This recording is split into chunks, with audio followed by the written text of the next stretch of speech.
শান্তি, শান্তি, শান্তি। জয় শ্রী শ্রী ঠাকুর, জয় শ্রী শ্রী মা, জয় স্বামী বিবেকানন্দ। বন্ধুগণ, নিবেদনের প্রথম প্রভাত নিবেদনে আপনাদের আন্তরিক স্বাগত। আজ ভোরের এই নির্মল সময়ে আমরা কয়েক মিনিটের জন্য সব ব্যস্ততা, সব চিন্তা ও সব দুশ্চিন্তা ঈশ্বরের চরণে রেখে দিই।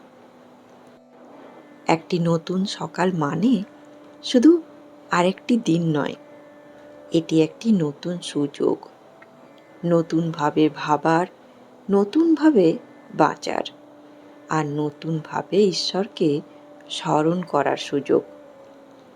আজকের প্রশ্ন হলো, দিনের শুরু কী করে করব? মোবাইল দিয়ে নাকি ঈশ্বর স্মরণ দিয়ে?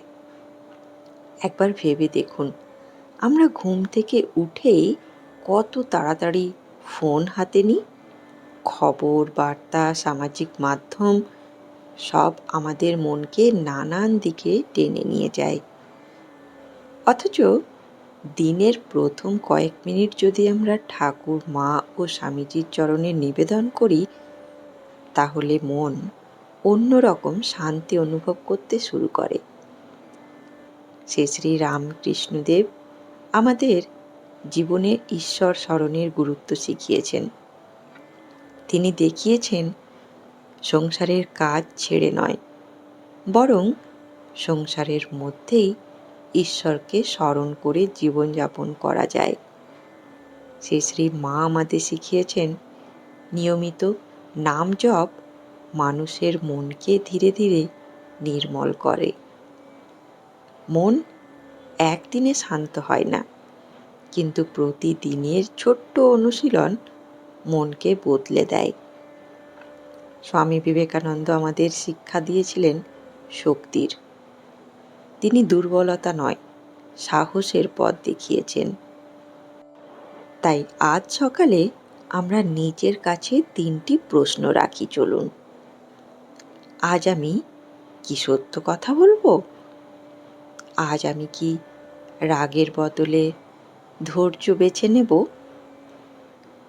আজ আমি কি প্রতিটি কাজ ঈশ্বরকে নিবেদন করার ভাব নিয়ে করব?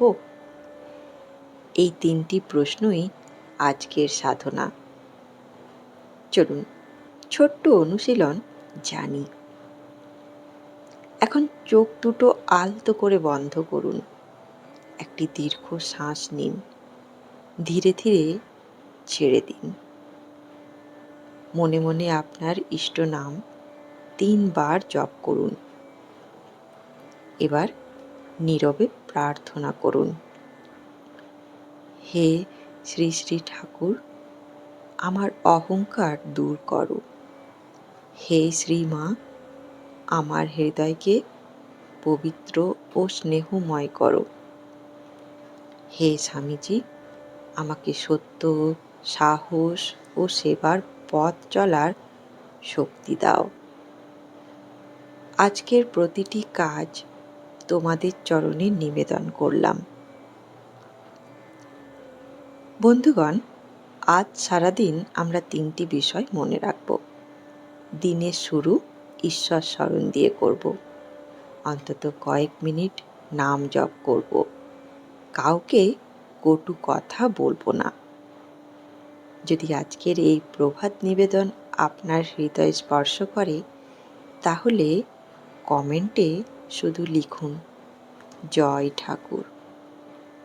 আপনার এই একটি শব্দ আরেকজন মানুষের দিনও সুন্দরভাবে শুরু করতে সাহায্য করতে পারে।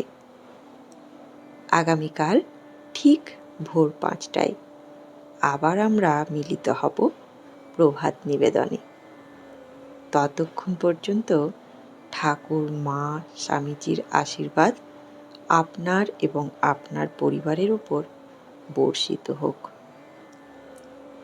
ওম শান্তি, শান্তি, শান্তি।